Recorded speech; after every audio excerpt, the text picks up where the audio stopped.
Jeremias foi um dos profetas que mais profetizou a respeito do período da igreja. Hoje nós estaremos iniciando uma meditação sobre Jeremias capítulo 30.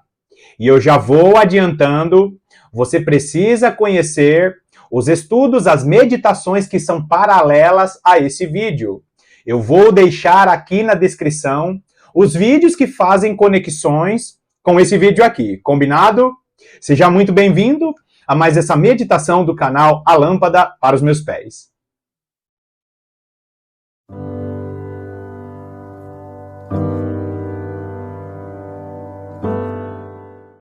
Existem muitas mensagens que Deus deixou para a igreja nos profetas, só que nós precisamos fazer as conexões corretas para saber que realmente aquela palavra é para a igreja.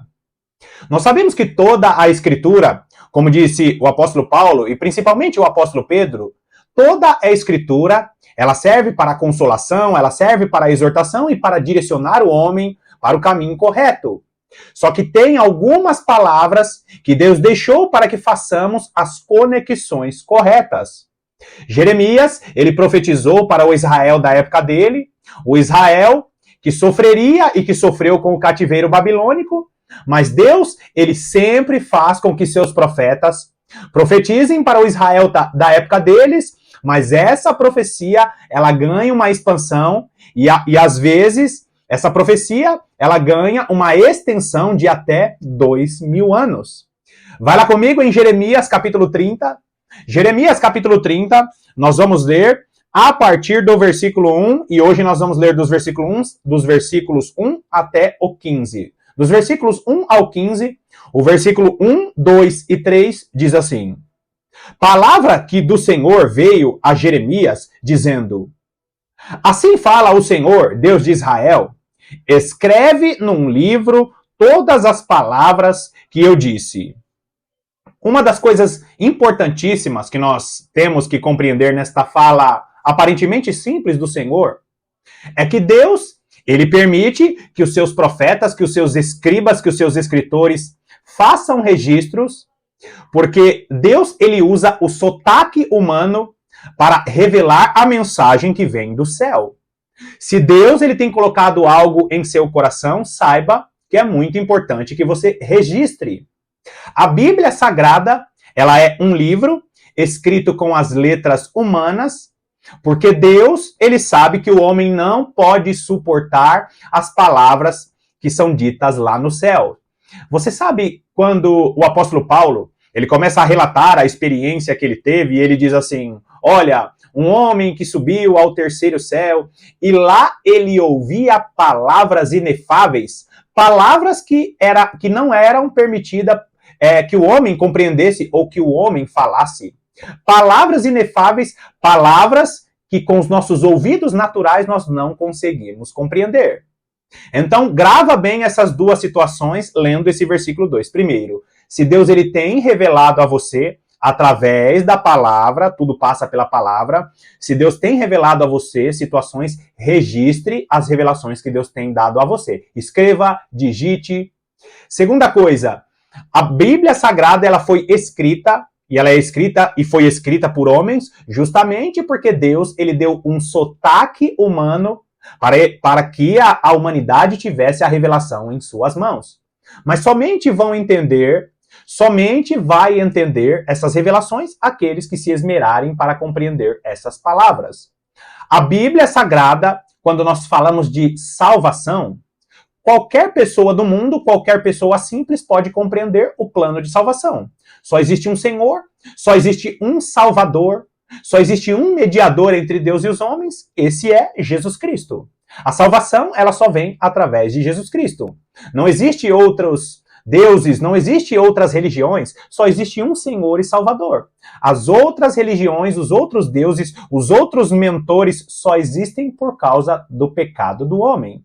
Então, a Bíblia Sagrada, ela foi escrita para ser um manual para a humanidade. Recebeu revelações? Registre. E saiba que a Bíblia Sagrada, ela foi escrita para que a revelação, que é do céu, que não pode ser compreendida por homens, ela, pela misericórdia do nosso Deus, ela foi escrita para a nossa compreensão.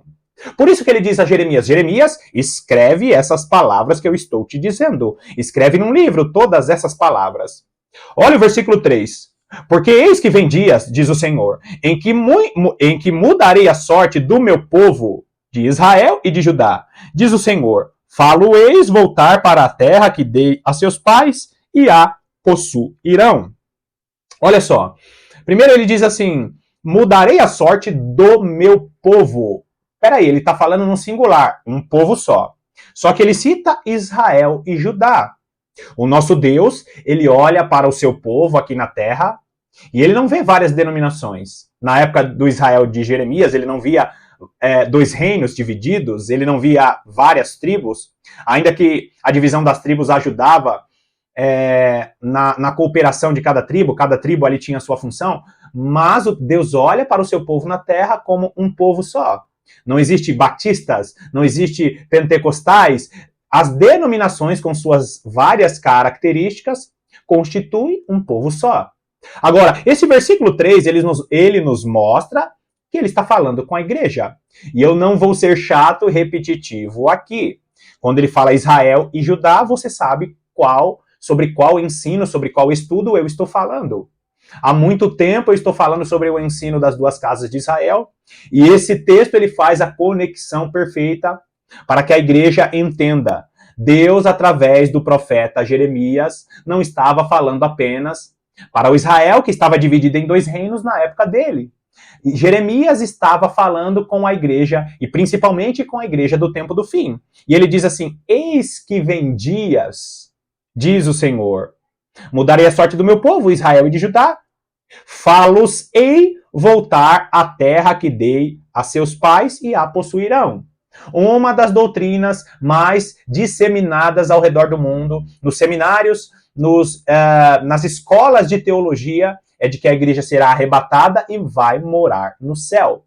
Só que você não vai encontrar isso registrado em nenhum dos profetas. Você não vai encontrar no Antigo Testamento nenhuma referência de que o povo de Deus, quando Deus remisse o seu povo, este povo moraria nos céus. Esse povo moraria no céu. E quando você vai para o Novo Testamento, tem algumas passagens que dá a entender, parece, que Deus está falando que o povo vai morar no céu. Como, por exemplo, aquela fala de Jesus, na casa de meu pai tem muitas moradas. Se não fosse assim, eu não vou-lo teria dito, vou preparar-vos lugar. Muitas pessoas pensam que Jesus está falando que lá no céu tem muitas moradas, tem muitas casinhas. Só que se você pegar esse texto de João capítulo 14, na verdade, para entender João capítulo 14, você precisa ler os capítulos 13, 14, 15 e 16. Por quê? Porque ele está falando de nós. Ele virá fazer morada em nós e nós seremos as eternas moradas do Senhor. Nós somos essas várias moradas, nós somos os portais eternos. Só que você precisa fazer as conexões corretas para não aderir à teologia que a maior parte das igrejas, a maior parte das denominações históricas aderiram. Que o milênio será simbólico, o reino milenar de Cristo na terra será simbólico e que a igreja estará morando no céu. A igreja terá acesso às regiões celestiais, mas a igreja herdará a terra. Os mansos herdarão a terra. Você vai ver diversos textos nos mostrando que a igreja não vai morar no céu. Nós seremos reis e sacerdotes e herdaremos a terra com o nosso Senhor e Salvador Jesus Cristo. Eu tenho aqui na descrição, eu não uso argumentos filosóficos, eu mostro para você através da palavra de Deus que você não vai morar no céu. Essa é uma teologia disseminada e a maior parte dos cristãos pensam que vão morar no céu. O que o texto está dizendo? Eu vou tirar... mudarei a sorte do meu povo, Israel e Judá, as duas casas de Israel, você sabe muito bem quem são, e a igreja do tempo do fim é as duas testemunhas. Fá-los-ei voltar para a terra que dei a seus pais e a possuirão. Qual que é a terra que o Senhor deu aos pais de Israel e de Judá? Qual que foi a promessa dada a Abraão, Isaque e a Jacó? Qual que foi a fala do nosso Deus para Abraão? Eu vou dar a você, Abraão, eu vou dar à sua descendência, Abraão, todas as terras de sua peregrinação. Todas as terras que você peregrinou, Abraão. A minha pergunta é, Abraão, ele pisou, por exemplo, na terra do Egito. Israel já possuiu a terra do Egito? Esta promessa se cumprirá com Israel e Judá apenas no reino milenar de Jesus Cristo. Quando Jerusalém for a capital mundial, Jesus Cristo estará reinando de lá, mostrando para o mundo que é possível ter um reino de paz e de justiça em toda a terra. Deus não destruirá a terra é a herança dos santos, e nós viveremos com o Senhor como reis e sacerdotes, porque nós vamos herdar essa terra. Agora olha o versículo 4. São estas as palavras que disse o Senhor acerca de Israel e de Judá. Olha só, queridos, como Deus, através do profeta Jeremias, ele é enfático. Eu estou falando com vocês. Israel, irmãos, queridos, presta atenção nisso. Lembra quando Jesus ele falou, em verdade vos digo. Todas as vezes que um judeu, e Deus ensinou isso para os judeus, Deus ensinou isso para os israelitas, todas as vezes que ele repete algo é porque ele quer que prestemos atenção naquilo que está sendo dito. Ele falou isso sobre mudar a sorte do povo de Israel e de Judá no versículo 3, e no versículo 4 ele está repetindo de novo. São estas as palavras que disse acerca de Israel e de Judá. Reino do Sul, Reino do Norte, nos últimos vídeos eu tenho explicado isso, o ensino das duas casas de Israel é uma mensagem para as duas testemunhas, é uma mensagem para a igreja. Olha o versículo 5. Assim diz o Senhor, ouvimos uma voz de tremor e de temor e não de paz. Quantos não estão dizendo para a igreja do tempo do fim que ela será arrebatada de maneira secreta e não passará pela grande tribulação?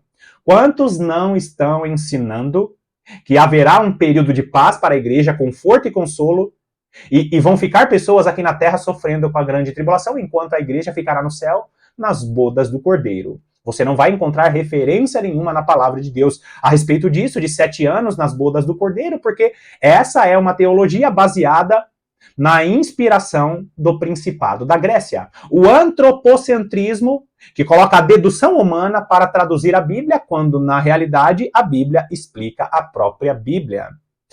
Olha o versículo 6. Perguntai, pois, e vede se acaso um homem tem dores de parto, porque vejo, pois, a cada homem com as mãos na cintura, como a que está dando à luz. E por que se tornaram pálidos todos os rostos? Você pode ter se perguntado no versículo 5, que foi o versículo anterior, por que eu falei sobre a grande tribulação quando ele diz, ouvimos uma voz de tremor e de temor e não de paz? Agora no versículo 6 você lê comigo aí, falando a respeito das dores de parto. Porque esta figura que o profeta está falando, inspirado pelo Senhor, essa figura de um homem com mão na cintura, cada homem com mãos na cintura, como a que está dando a luz, é uma pergunta. Vocês já viram isso? Homens com mãos na cintura, como dando a luz? Ele está falando aqui a respeito do período em que a igreja estará sofrendo com as dores de parto. A igreja, mais uma vez, estará gerando em seu ventre espiritual a maturidade. A maturidade, aquela mulher de Apocalipse capítulo 12, é a igreja. E quando ela estiver sendo perseguida e for conduzida para o deserto dos povos, essa igreja sofrerá com essas dores de parto. Queridos, o céu será o ventre que será rasgado. O céu é o ventre que será rasgado, porque o nosso Senhor e Salvador Jesus Cristo, ele encontrará com sua noiva nos ares. Só que essa noiva será uma noiva madura, porque ela precisa estar preparada espiritualmente para o casamento, o grande cortejo nos ares. Só que antes disso acontecer, essa noiva sofrerá com as dores de parto.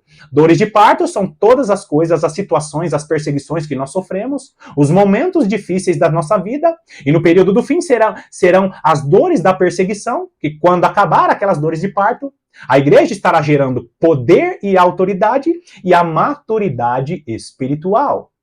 Aqui o profeta Jeremias está sendo inspirado para falar sobre o quê? Sobre o período do fim, o período das dores de parto, o período em que a igreja sofrerá perseguição, o azeite será espremido e essa igreja estará gerando a maturidade, o poder, a unção, o azeite dourado para o tempo do fim. Como a referência de Zacarias capítulo 4.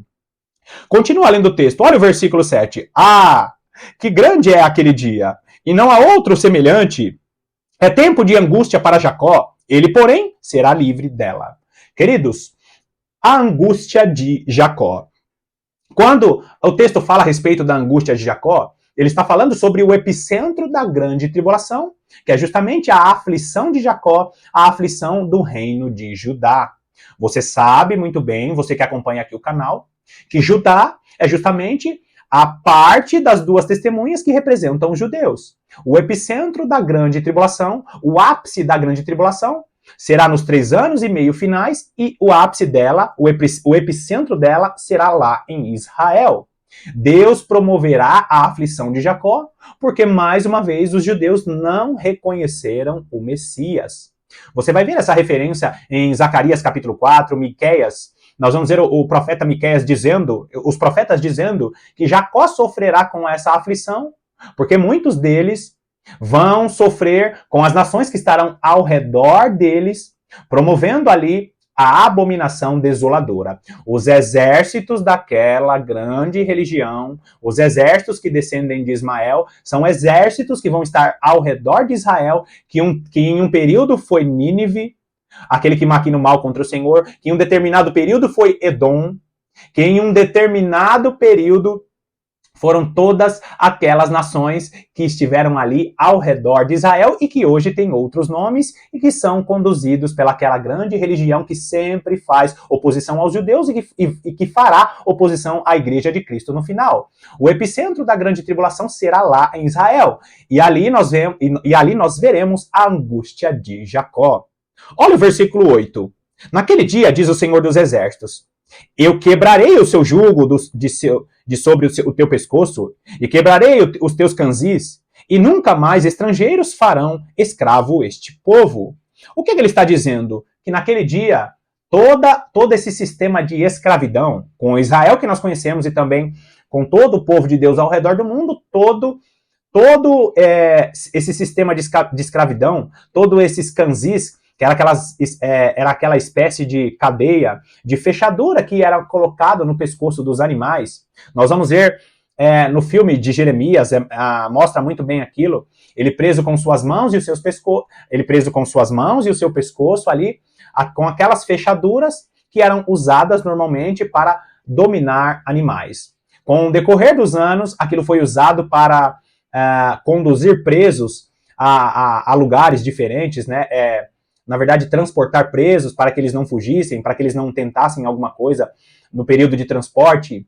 Então, no período em que Deus estiver julgando as nações, a igreja e todo aquele povo de Israel, toda aquela região será liberta da escravidão desse sistema maligno. Olha o versículo 9. Que servirá ao Senhor seu Deus, como também a Davi seu rei, que lhe levantarei. Esse texto está falando a respeito do nosso Senhor e Salvador Jesus Cristo, que aqui na época de Jeremias, Jesus Cristo ainda era um mistério escondido, e nós vemos várias referências citando Davi como um rei futuro, justamente Davi prefigurando o Messias, porque o Messias ele vem da linhagem de Davi. Deus prometeu a Davi que nunca faltaria sucessor ao seu trono, e ele ainda disse a Davi que sairia que de um dos descendentes dele haveria um que sentaria no trono e reinaria para sempre. Então, nós vamos ver várias citações a respeito de Davi, só que falando a respeito do nosso Senhor e Salvador Jesus Cristo, que sentará no reino lá em Jerusalém, reinando de lá. Somente a igreja terá acesso à intimidade com o Senhor, nós o conheceremos, nós teremos a essência de Deus em nós. E justamente Davi é uma figura, porque Jesus Cristo, na época de Jeremias, ainda era o mistério escondido.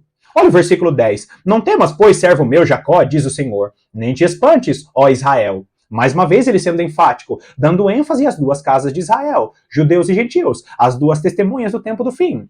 Pois eis que te livrarei das terras de longe, e a tua descendência, da terra do exílio.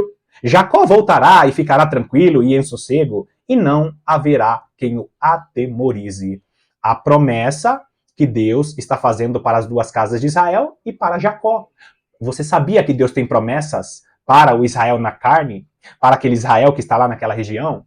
Eu não tenho tempo para falar a respeito de Ezequiel, capítulo 40, dos capítulos, né? Do capítulo 40 até o capítulo 48, ali fala a respeito das coisas que vão acontecer no reino milenar de Jesus Cristo. Nós vemos ali a construção do templo. O templo de Ezequiel não é o mesmo templo de Moisés. O templo de Ezequiel é um templo específico é um templo específico que terá no reino milenar. Nós seremos reis e sacerdotes glorificados com o Senhor, mas nós teremos o sacerdócio terreno. Deus vai restaurar o sacerdócio levítico e Deus vai restaurar o sacerdócio de Zadok. Você sabia que vai ter um sacerdócio rebaixado terreno? Essa é uma revelação para tempos futuros, para vídeos futuros, mas Deus estará restaurando o culto porque está escrito em vários profetas. Zacarias capítulo 8, Zacarias 14, Miqueias capítulo 4, as nações estarão sendo conduzidas para adorar o rei lá em Jerusalém, porque foi feita a promessa. Todas as nações seriam benditas no nome de Abraão, Isaque e Jacó, porque Deus estará dando a Abraão e toda a sua descendência as terras das peregrinações de Abraão. Então, queridos, existem muitas situações, muitas promessas que Deus fez que não se cumpriram com esse Israel literal e se cumprirá no reino milenar de Jesus Cristo. Olha o versículo 11. Porque eu sou contigo, diz o Senhor, para salvar-te. Por isso darei cabo de todas as nações, entre as quais te espalhei. De ti, porém, não darei cabo, mas castigar-te-ei em justa medida, e de todo não te inocentarei. Esta palavra não é apenas uma palavra para o Israel literal. Por quê, queridos? Você sabe muito bem que Judá e Israel, Efraim, Reino do Sul e Reino do Norte. Reino do Sul representa o povo judeu que será salvo em Jesus Cristo. E Israel, Efraim, o Reino do Norte, né? Reino do Sul, os judeus, Reino do Norte, Efraim. Reino do Sul, os judeus representam aqueles que serão salvos em Jesus Cristo, que são judeus. Reino do Norte e Israel representam a igreja dos gentios que foram salvos por causa de Jesus Cristo. Judeus e gentios, as duas testemunhas, as duas casas de Israel que estão espalhados entre as nações. Esse texto aqui não está falando de judeus que vão voltar para Israel, que vão morar em Israel, porque existe um grupo muito grande de judeus voltando para Israel, porque Deus está reunindo os judeus para que esses judeus congreguem e fiquem em Israel para que se cumpra. Queridos, esse Israel que está espalhado entre os povos é o Israel da promessa. Você lembra que o Reino do Norte foi espalhado entre as nações por causa do cativeiro assírio? Lembra disso? O Reino do Sul sofreu com o cativeiro babilônico, só que o Reino do Norte, ali o reino de Efraim, o reino de Israel, o reino do Norte, que tinham ali as 10 tribos, esse reino sofreu com o cativeiro assírio e esse reino foi misturado com os povos, foi misturado com as nações. É desse reino do Norte, é de Efraim que sai a salvação dos gentios. Quando esse texto que está aí na tela diz que ele estará congregando o povo dele que está espalhado entre os povos, ele está falando da igreja. Jesus Cristo morre na cruz do Calvário e reúne os seus eleitos de toda a terra, porque esses eleitos têm um selo da promessa. Por isso que quando Jesus Cristo voltar, os anjos estarão reunindo dos 4 cantos da terra todos os eleitos do Senhor que estão espalhados por toda a terra. Os eleitos, os selados do Senhor, estarão herdando a terra, estarão herdando aquela nação, aquela região, cuja promessa foi feita a Abraão, Isaque e Jacó. Olha só o versículo 12. Porque assim diz o Senhor, teu mal é incurável e a tua chaga é dolorosa.